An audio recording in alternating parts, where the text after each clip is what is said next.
ভিয়েতনামি 12 মাসি মালটা। এটা মালটা? জি, ও এটা হলো আচ্ছা। মালটা। আচ্ছা, আচ্ছা। কমলা আছে, দার্জিলিং কমলা আছে, ম্যান্ডারিন কমলা আছে, চায়না কমলা আছে। বেশ কয়েকটা জাতের কমলা আছে। এটা হচ্ছে আপনার 12 মাসি ভিয়েতনামি মালটা। এটা 12 মাস ধরে, এই যে এখন ধরছে, আবার কিছুদিন পরে ফুল আসবে, আরো ধরবে। মালটার আমি আরো জাত দেখছি তো ওই হ্যাঁ, মালটা আরো ভেরিগেট জাত আছে। ভেরিগেট মালটা আছে, বাড়িওয়ান মালটা আছে। মালটার বেশ কয়েকটা জাত আছে। এটা অস্ট্রেলিয়ান মালটা আছে। তো আপনার কাছে কয়েকটা কালেকশন আছে? হ্যাঁ, আছে 4-5টা কালেকশন আছে মালটার। 4-5টার মধ্যে বেটার কোনটা হবে? বেটার বাড়িওয়ানটাই মোটামুটি সচল চলছে এবং পাবলিকের পরিচিতি লাভ করছে। বাড়িওয়ান। বাড়িওয়ান। তারপরে যে ভিয়েতনামি 12 মাসি মালটা, এটা মোটামুটি ভালো রেজাল্ট। আচ্ছা, আর ভেরিগেটটা ভালো। এই তিনটেই মোটামুটি সবচেয়ে।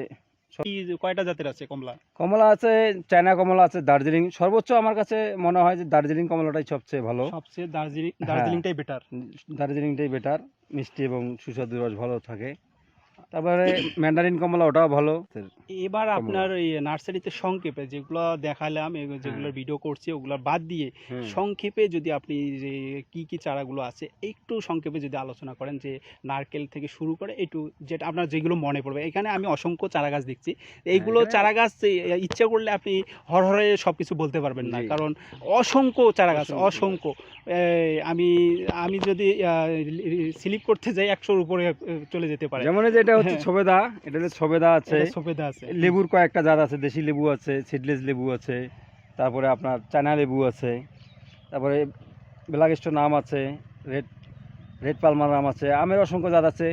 তারপরে হচ্ছে আপনার ম্যান্ডারিন কমলা আছে, গোলাপ ফুল টুল সহ সকল প্রকার পেয়ারা। যে পেয়ারার বেশ কয়েকটা জাত আছে, ভেরিগেট পেয়ারা আছে, পলি পেয়ারা আছে, থাই 12 মাসি পেয়ারা আছে, প্যাকেটিং করা যে পেয়ারাগুলো। নারকেল আছে, নারকেল কয়েকটা জাত আছে, উপকূলি জাত আছে, কেরলা আছে, খুলনা জাত আছে, নোয়াখালী আছে, আমাদের দেশি আছে। তারপরে হচ্ছে ব্ল্যাকস্টোন আম আছে, তারপর ডালিম আনার এগুলো আছে। তারপর জলপাই, মিষ্টি জলপাই আছে। তারপর রামবুটান আছে। হ্যাঁ, রামবুটান আছে, করচল আছে। রামবুটানটা নিউ কালেকশন আপনার কাছে? জি। রামবুটান আছে, রামবুটানের গাছের জামান ফল আছে, আঙ্গুর চারা আছে, আঙ্গুরের চারা আছে, কালোটা আছে, সাদাটা আছে। দর্শক দেখতে পাচ্ছেন অসংখ্য চারা গাছ আছে, যেগুলো নাম হরহরে বলা সম্ভব না, অনেক চারা গাছ আছে। তো আপনারা যদি সরাসরি আপনি যদি গাছপ্রেমিক হন, যে গাছ লাগাইতে চান, তো যদি বৃক্ষকে অনেক ভালোবাসেন, আপনি সরাসরি এসে যদি নার্সারিটা ঘুরে দেখেন, আপনি অন্ততপক্ষ 2টা গাছ হলেও নিয়ে যেতে মন চাবে, কারণ এখানে অসংখ্য সুন্দর সুন্দরভাবে নার্সারিটা সাজানো আছে এবং চারাগুলো দেখলেই মনে হয় যে এই চারাটা নেই।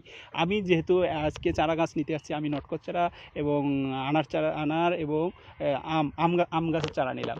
তো আপনারাও সাইফুল নার্সারি বেল্লাল ভাইয়ের সঙ্গে কথা বলে চলে আসতে পারেন। তো বেল্লাল ভাই, আপনি আপনার ফোন নাম্বারটা আবার দিতে পারেন তো দর্শকদের উদ্দেশ্যে। আমার এই নার্সারিতে আসবেন, দেখবেন, আসলেই যে নিতে হবে এমন কোনো কথা না। দেখবেন, ভালো মন্দ সব যাচাই বাছাই করবেন, তারপরে নিলে নিবেন, না নিলে না নিবেন। তবে এই নাম্বারে যোগাযোগ করতে পারেন 01737879482। এই নাম্বারে যোগাযোগ করি। আমাদের লালমনিরহাট জেলার এই সদর হাসপাতালের উত্তর পাশে এই নার্সারিটা। আপনারা আসি যোগাযোগ করে দেখতে পারেন, খোঁজখবর নিতে পারেন। এটা পৌরসভার মধ্যেই পড়ছে, লালমনিরহাট পৌরসভার মধ্যে পড়ছে। তো বেলাল ভাই, আপনাকে অসংখ্য ধন্যবাদ জানিয়ে আজকের মতো বিদায় নেব। কৃষি সম্পর্কিত নতুন নতুন ভিডিও পেতে চাইলে চ্যানেলটি সাবস্ক্রাইব করে ভিডিওতে একটি লাইক দিন এবং আপনার মহামূল্যবান মন্তব্য করতে বলবেন না। দেখা হবে নতুন কোনো ভিডিও নিয়ে। সে পর্যন্ত সুস্থ থাকুন, ভালো থাকুন। আল্লাহ হাফেজ।